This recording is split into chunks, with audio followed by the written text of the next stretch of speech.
Well, first we had Hamas terrorists attack Israel on October 7th for just having a good time. What? And now more innocent blood is shed. No! This time Islamo-Nazi terrorists attack a concert in Moscow. Fuck. And Putin is none too happy. It's true. I'm Jazz Berganzo, and this is What's Next.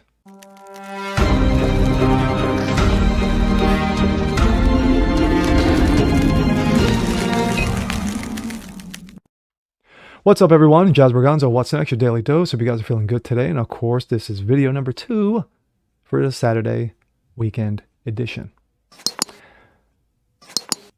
First, we had October 7th last year, where you had innocent Israelis just having a good time, gathering around, playing with their kids, enjoying the day. And then chaos rained on them. Hamas terrorists rained down on them to the tune of over 1,000 dead.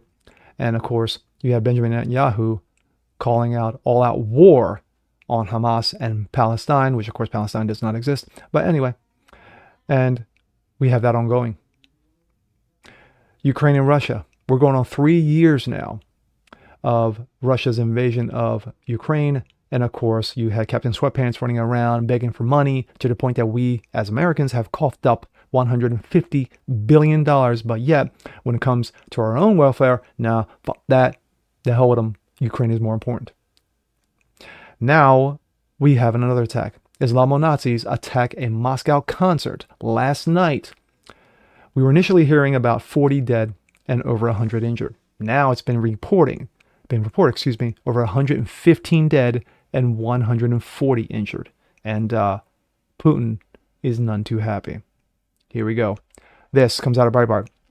Russia announces 11 arrests after Moscow concert hall terror attack that left at least 115 dead. Russia on Saturday said it arrested 11 people, including 4 gunmen, over the attack in Moscow concert he claimed by the Islamic State, as the death toll rose to 115.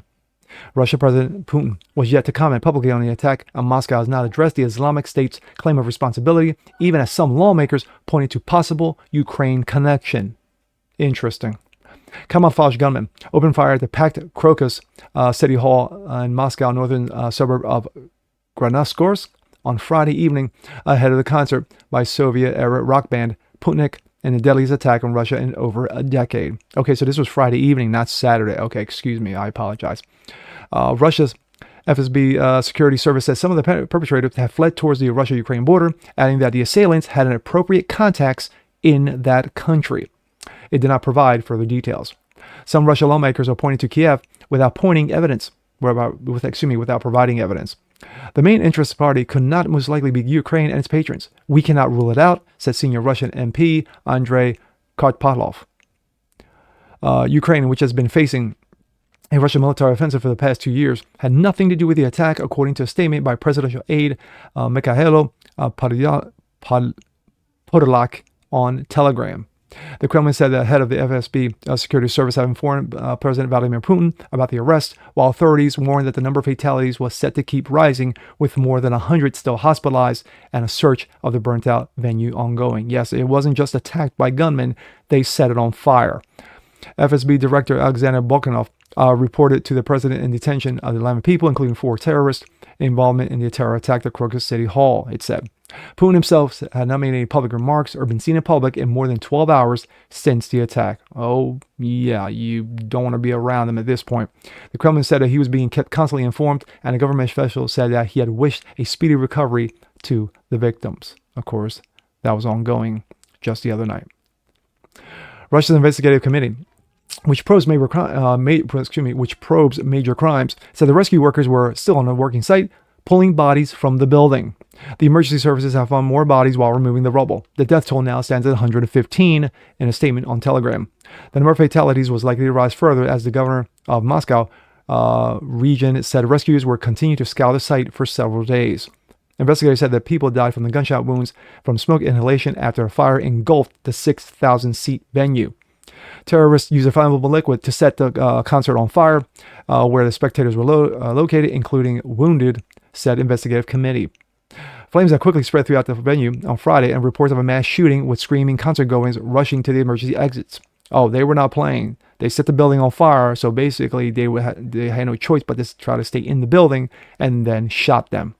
Some filmed the gunmen on the upper floors as they appeared to methodically walk through the stalls, shooting people. Footage shared on social media followed. The Islamic State group claimed responsibility on Friday, saying its fighters, quote, attacked a large gathering on Moscow's outskirts and retreated to their bases safely. Russian authorities have called this a terror attack, but have not commented on the Islamic State's claim. Some 107 people were still hospitalized on Saturday morning, according to Russia Emergency Situations Ministry. Russia Telegram channels, including Baza, which closed to security services, and a lawmaker said some of the suspects were from Central Asian nation of Tajikistan. In a statement, Tajikistan Foreign Affairs Ministry said it had not received any information from Moscow about the involvement of its citizens. In Moscow, residents formed long queues in the Saturday morning rain to donate blood, according to videos posted by state media. Memorial posters featured a single candle, replaced advertising billboards at some of Moscow bus stops, and RIA Novosti state agency reported. Major events were canceled across the country, including a friendly football match between Russia and Paraguay set to take place in Moscow on Monday. Statements of the condemnation from world leaders continue to roll in. Wow. Just wow. Who would want to pick on Russia? Who? Russia has a lot of enemies. There's no doubt. And Russia has so-called allies who will pose as enemies. China, anyone. Iran, anyone. Any country from the Middle East, anyone. Now, from what we're hearing also is that the U.S. State Department sent out a warning to Russia that a possible terror attack could be imminent. Also, from what I read, Russia blew that off and said, well, you don't know what you're talking about. And this is from Dementia's State Department, from our State Department. We're giving Russia a heads up, supposedly. Like I said, that has not been confirmed, supposedly. And yet, Russia blew it off. But anyway, sadly, we've had many innocent blood shed.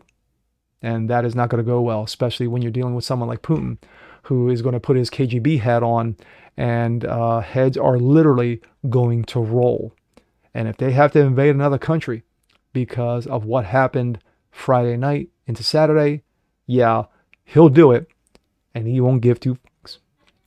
Of course, thoughts and prayers to the families of the innocents and the victims and the injured. It's, like I said, it doesn't matter what country you're from. It doesn't matter what political stripe you're from. When innocent blood is shed, sadly, we shall all care. And with that being said, I'm Jazz Berganzo. This is What's Next. Want to see more like this? Please leave a comment below. Like it, share, subscribe to it. Hit that notification bell so you guys never miss a thing. Continue to spread the word about the show. Appreciate you guys. And we'll catch you next time. Peace.